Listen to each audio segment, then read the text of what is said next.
प्रदीपः जयतु जयतु मेघश्यामला कोमलाङ्गः जयतु जयतु पृथ्वीभारनाशो मुकुन्दः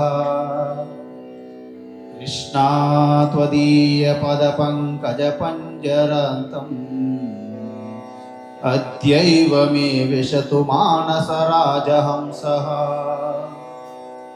प्राणापानप्रयाणसमये कपवातपित्तै कण्ठावरोधनविधौ स्मरणं कुतस्ते करारविन्देन पदारविन्दम् मुखारविन्दे विनिवेशयन्तम् वटस्य पत्रस्य पुटे शयनम् बालं मुकुन्दं मनसा स्मरामि बालं मुकुन्दं मनसा स्मरामि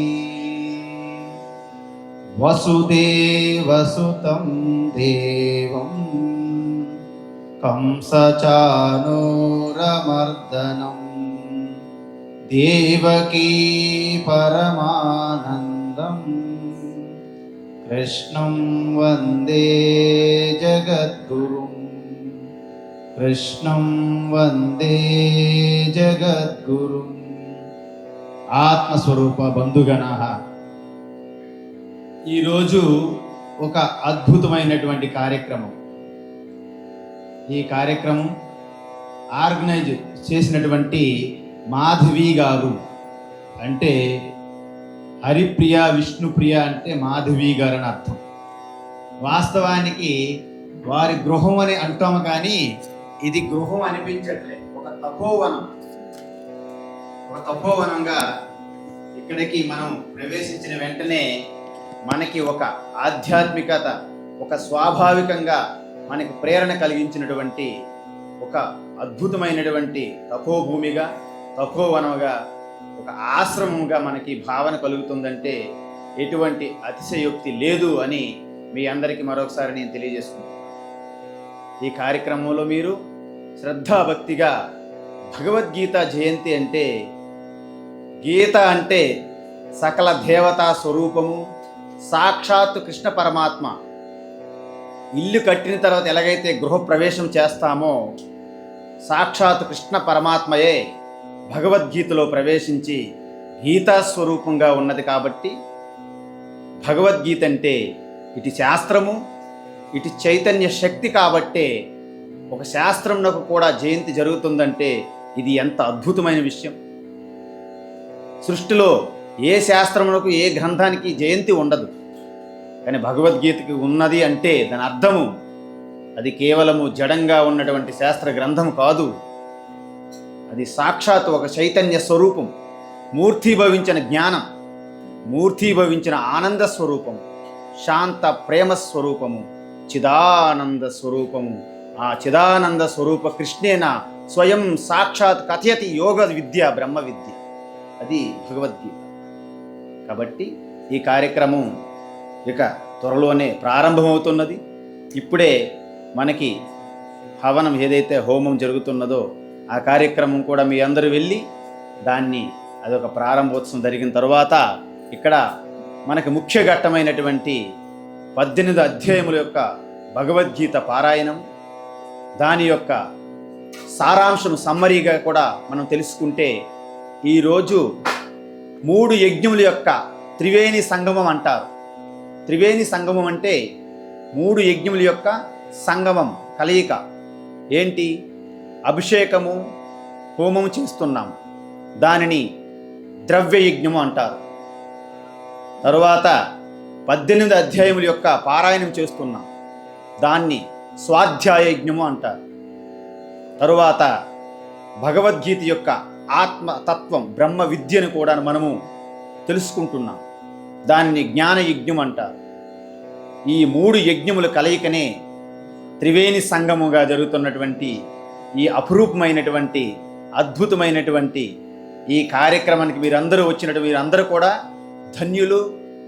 మీ అందరూ కూడా అనేక జన్మలలో ఎన్నో తపఫలము పుణ్యఫలం ఆధారంగానే ఈరోజు ఇంతటి అద్భుతమైనటువంటి ఒక త్రివేణి సంగమ రూపమైనటువంటి యజ్ఞములో, జ్ఞాన యజ్ఞములో మనం భాగస్వాములు అయినామన్నమాట. కాబట్టి ఈ కార్యక్రమాన్ని మనం అద్భుతంగా దిగ్విజయంగా ఒక నా భూతో నా భవిష్యత్ అన్నట్లుగా ఈ కార్యక్రమాన్ని మనం ముందుకు తీసుకువెళ్దాం. ఇప్పుడు షల్ వి గో స్వామిజీ? కాబట్టి ఇక హోమం స్టార్ట్ అవుతుంది. మనం అక్కడికి వెళ్ళి ప్రారంభించి వచ్చిన తర్వాత ద్రవ్య యజ్ఞం అనేది జరుగుతూ ఉంటుంది. మనము స్వాధ్యాయ యజ్ఞము మరియు జ్ఞాన యజ్ఞం అనేది పునః ప్రారంభిద్దాం. హరి ఓం తత్సత్. పరమాత్మనే నమః. అథ ద్వాదశోऽధ్యాయః భక్తియోగः. అర్జున ఉవాచ ఏవం సతతయుక్తా ఏ భక్తాస్త్వాం పర్యుపాసతే ఏ చాప్యక్షరమవ్యక్తం తేషాం కే యోగవిత్తమాః. శ్రీభగవానువాచ మయ్యావేశ్య మనో ఏ మాం నిత్యయుక్తా ఉపాసతే శ్రద్ధయా పరయోపేతాస్తే మే యుక్తతమా మతాః. ఏ త్వక్షరమనిర్దేశ్యం అవ్యక్తం పర్యుపాసతే సర్వత్ర గమచింత్యం చ కూటస్థమచలం ధ్రువం సన్నియమ్యేంద్రియగ్రామం సర్వత్ర సమబుద్ధయః ते प्राप्नुवन्ति मामेव सर्वभूतहिते रताः. क्लेशोऽधिकतरस्तेषाम् अव्यक्तासक्तचेतसाम् अव्यक्ता हि गतिर्दुःखम् देहवद्भिरवाप्यते.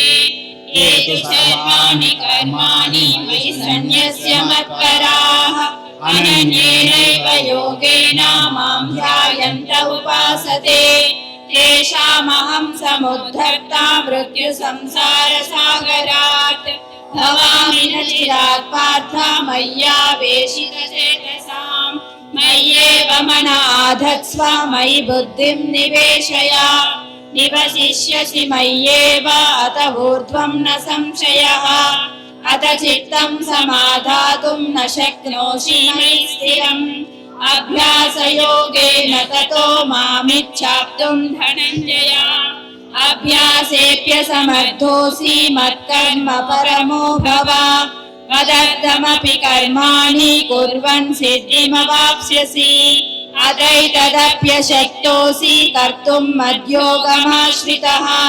सर्वकर्मफलत्यागं ततः कुरु यतात्मवान् श्रेयो हि ज्ञानमभ्यासात् ज्ञानात् ध्यानं विशिष्यते ध्यानात् कर्मफलत्यागस्त्यागात् शान्तिरनन्तरम् अद्वेष्टा सर्वभूतानां मैत्रः करुण एव च निर्ममो निरहङ्कारः समदुःखसुखक्षमी सन्तुष्टः सततं योगी यतात्मा दृढनिश्चयः मय्यर्पितमनो बुद्धिः यो मद्भक्तः स मे प्रियः यस्मान्नो द्विजते लोको लोकान्नो द्विजते च यः हर्षामर्षभयोद्वेगैर्मुक्तो यः स च मे प्रियः अनपेक्षः शुचिर्दक्ष उदासीनो गतव्यतः सर्वारम्भपरित्यागी यो मद्भक्तः स मे प्रियः यो न वृष्यति न द्वेष्टि न शोचति न काङ्क्षति शुभाशुभपरित्यागी भक्तिमान्यः स मे प्रियः समशत्रौ च मित्रे च तथा मानावमानयोः शीतोष्णसुखदुःखेषु समसर्गविवर्जितः तुल्यनिन्दास्तुतिर्मौनी सन्तुष्टो येन केनचित् अनिकेतः स्थिरमतिर्भक्तिमान् मे प्रियो नरः ये तु धर्म्यामृतमिदं यथोक्तं पर्युपासते श्रद्धाना मत्परमा भक्तास्तेतीव मे प्रियाः ॐ तत्सदिति श्रीमद्भगवद्गीतासु उपनिषत्सु ब्रह्मविद्यायां योगशास्त्रे శ్రీకృష్ణార్జున సంవాదే భక్తి యోగో నామ ద్వాదశోऽధ్యాయः.